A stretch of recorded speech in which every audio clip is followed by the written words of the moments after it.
did a Fable for this album, and it's the story about an owl who goes to war to stop the sun from rising.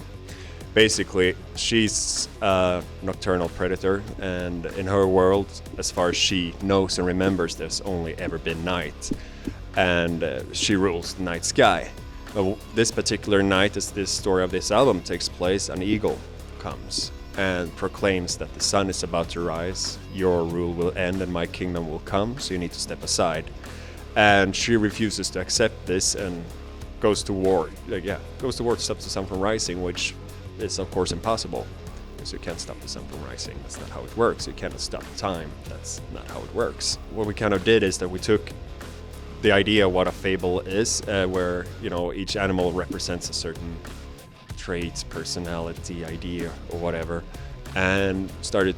But we were changing those archetypes, twisting and turning a bit the stereotypes of the animal kingdom, if you will. Usually, the owl is a pretty wise character, or in other cases, in like old Swedish folklore, they're like messengers of Satan and stuff like that. But our owl is neither. Actually, one big point of her character is how she fails to become wiser through her journey, through the meeting with all these other animals. And it's always stuff like that there's a big bad wolf, but our wolf is a pretty nice guy, and so on. And of course, our protagonist is on the dark side, fighting the light side, and fighting for the light side is at least how it's perceived to the reader, is the biggest douche of the story, the eagle. And eagles usually get to be symbols of, awesomeness in different contexts. If you do a conventional album like Hail Apocalypse, that's pretty much the best of Avatar 2014, Yeah. And you write a bunch of great riffs and put a great groove to it and great vocals, and then you do the best out of it, and then the day before mastering, pretty much you decide what track order it should be. And you also have the option, if a song doesn't work out the way you wanted it, you can always trash it. We have a big trash can in our band. It doesn't really work like that if you're doing a concept album. That was the biggest challenge. We need always to find a new way to make it hard to do an album. And once we figure out one thing, it's very easy to lean back on that and kind of start repeating yourself, especially when it became a success like Hail Apocalypse was. Then, that one was special because we recorded that all live and went all... Which was the challenge on that album, the way of challenging ourselves on that album. Exactly. So now moving on, what's the next illogical step? What is the unnatural thing for us to do now to take us out of the comfort zones, instead of having a bunch of songs that gives you a vibe that you write from that? So just put everything, or as much as possible, our process upside down. And because we always feel like when we make it hard for ourselves is when we do a better job, when you're on your toes, when there's a risk of failing immensely. That is, when you put some extra effort into it.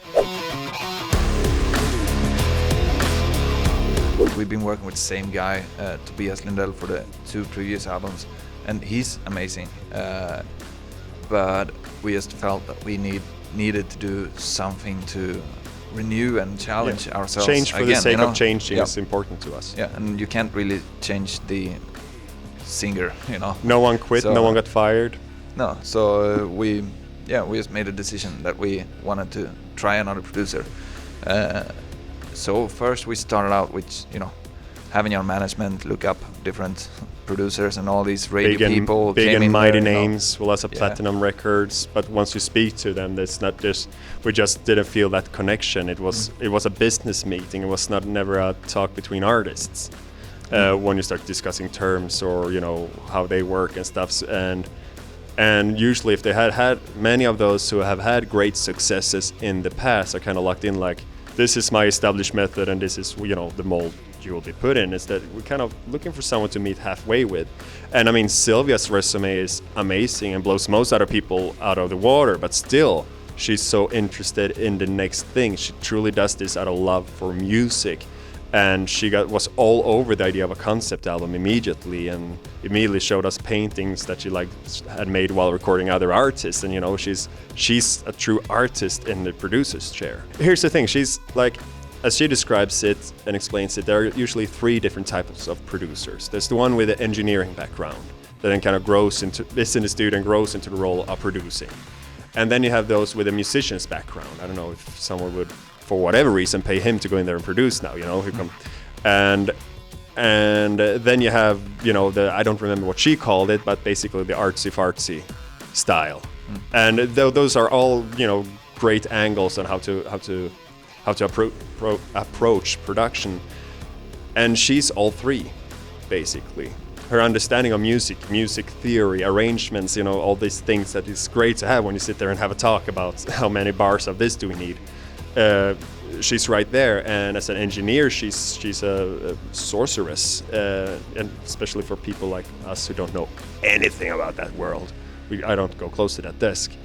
And she's artsy-fartsy and does the paintings and record through a garden hose and lie down in fetal position while singing this. All those creating vibes, really. Since Black was really, we stepped up our game in our music video creation and treat that as with the same respect and ambition that we treat our songs. And what we figured is that we would not, at this point, we still cannot afford that full-length animated movie telling the full story of the album.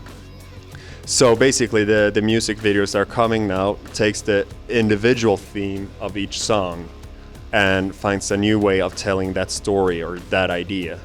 So with Eagle Has Landed, you introduced the eagle for the first time in the album, and reference that many people have seen for the kind of character he is would be a bit like, if you remember Beauty and the Beast, the Disney movie with Gaston, how he sings about himself there at the inn and how awesome he is and worshipped. And he is in his own mind a hero and the greatest hero of the story, who bravely will kill the beast and all that. But us, from the outside perspective, us following the full story, sees him he's on the wrong side. So we use that idea and then instead tell the story of 5 conmen selling miracle cures to easily persuaded poor victims. Ladies and gentlemen, your hero has returned again. Everything is going to be okay.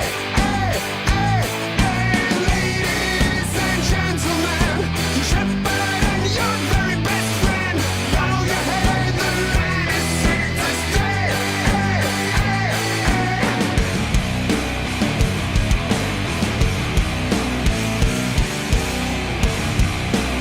John. Johannes. Avatar. And you should subscribe to Louder Noise, the loudest noise on Earth. Booyah!